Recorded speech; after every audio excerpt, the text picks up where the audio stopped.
Kia ora, good evening. Police are seeking information about a serious group assault involving bats and weapons in Gore last night. A 19-year-old male is in Dunedin Hospital with head injuries following an altercation between half a dozen people believed to be known to each other. Several witnesses in the vicinity of Hamilton and Oxford Streets in Gore alerted police to the incident around 10 p.m. last night. Gore Police today wouldn't comment whether there was gang rivalry between the two groups involved, but are appealing for information from the public. Student antics are underway this week at the Southland Institute of Technology, with thousands being initiated to student life. The annual orientation week at the world's most southern polytechnic was officially opened with a pōwhiri to celebrate being a student at SIT, as well as the local mana whenua and the relationship they have with SIT and students. Madcap challenges have been planned at both Tay Street and downtown campuses by health and social service provider Ngā Kete Matauranga Pounamu Charitable Trust, who as student support operators at SIT have a vested interest in the students' population. It's action-packed, as well as daytime activities. We've got evening ones. So today's the historical market day. Get to know your local community, all the support services. Tonight we've got discounted tickets at Reading Cinema to be able to watch 4 different movies, which is great. Tomorrow we've got a bit of a Kiwiana theme going on, so there's lots of games and 4-legged races and pavlova eat-offs and couch raids. And later in the week we've got riding the bull competition, a couple of quiz nights in the evening, splat ball in the evening, and the Feast of Middle Earth, which is a big hangi on Friday, and that will accumulate with the Talent Quest as well. So we've got a Talent Quest running Wednesday, Thursday, Friday, and we're going to have a big party showdown on the Friday. So there's lots going on down here at O Week at SIT. So what time are these events happening during the day? It's not all day. Not all day. Gosh, that would be fun, wouldn't it?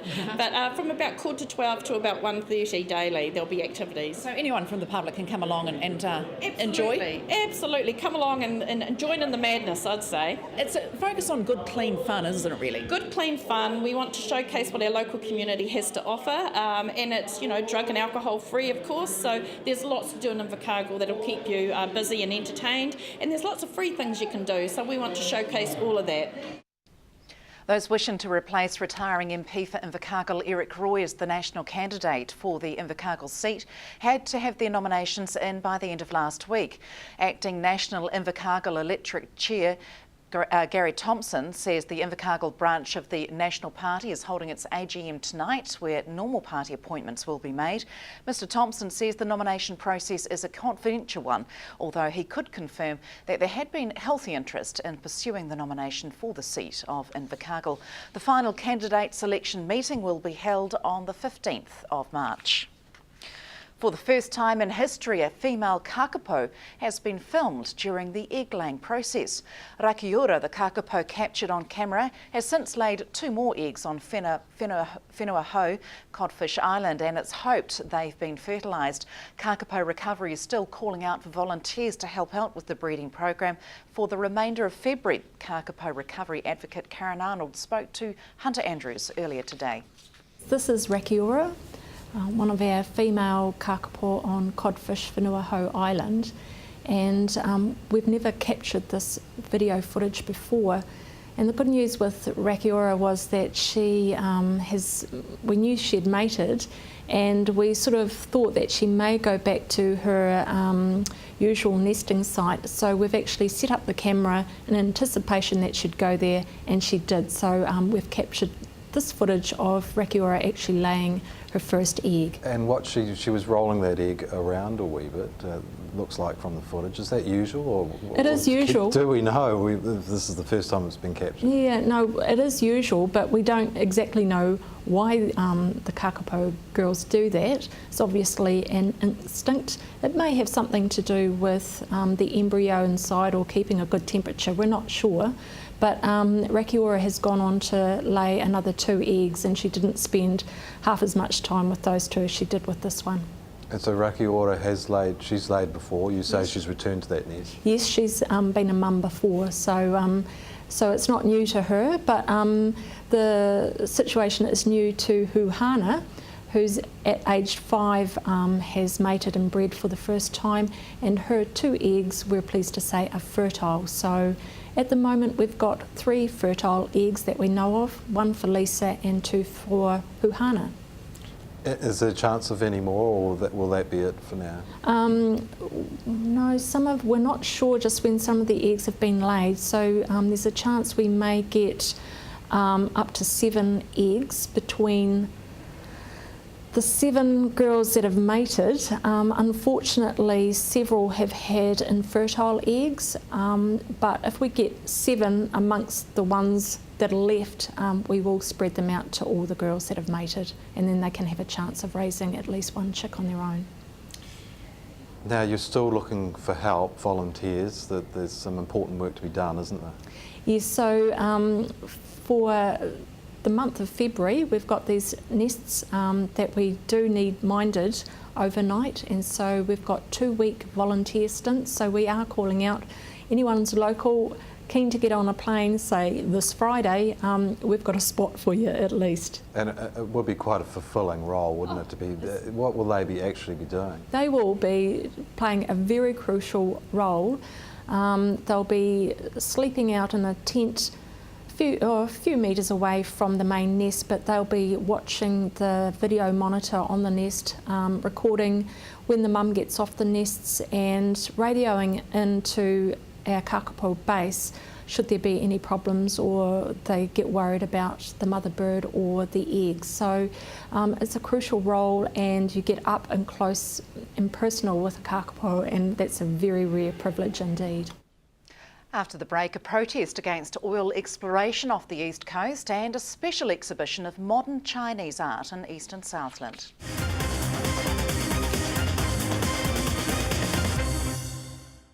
Welcome back. On Saturday, up and down the east coast of the South Island, people turned out to banners on the beach, protests against Anadarko's efforts to explore for oil in the Great South Basin. There was a small but dedicated group who turned out and bluffed to make their views on deep sea oil exploration known. These people are here today because they oppose deep sea drilling for several reasons. They see it as very damaging to the environment. It's also not economically going to benefit us in any way. The government's set up legislation so that if there's a spill, there's a cap on the amount that the company has to pay, which is $10 million. They've also said that it's going to create a lot of jobs, but they haven't been entirely honest about that. There's actually a lot less jobs being created than they've said. We see it as risking our coastlines, we see it as risking our industry, such as fishing and tourism. It's just not a good look, and we just want people to hear our opinion. What do you see down here, the potential down here? You're talking about drilling offshore here? Yep.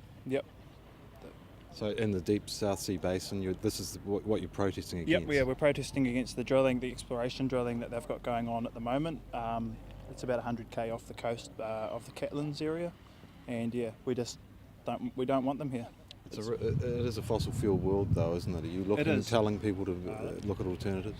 Yeah, we think people should look at alternatives. I'm the first to admit we live in a carbon-based economy. We all drove cars out here today. Half our signs are made of petroleum-based products. We live in a carbon-based economy, and we should be looking towards alternatives. The government spent a lot of money sponsoring the seismic surveying for these guys.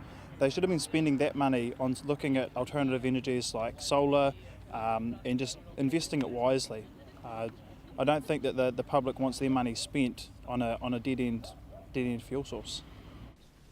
Saturday marked the running of the 8th Moonshine Trail at Dollamore Park near Gore.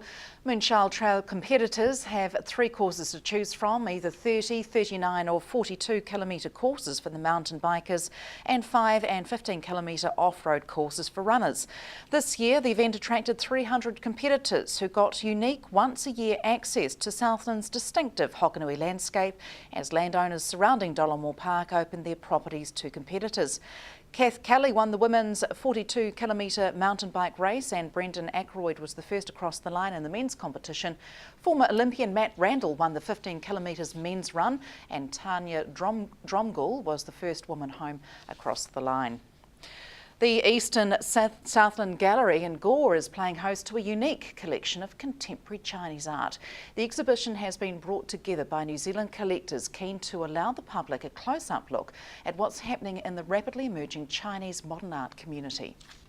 There was 3 collectors who are in the southern regions and based in the Southern Lakes District, who've been collecting contemporary Chinese art for a number of years, and I think they had a dinner party one night and got together and realised how much work they had, and offered us the collection really out of the blue. One of the owners was a great friend of Ralph Hotterdy, who was a big supporter of us.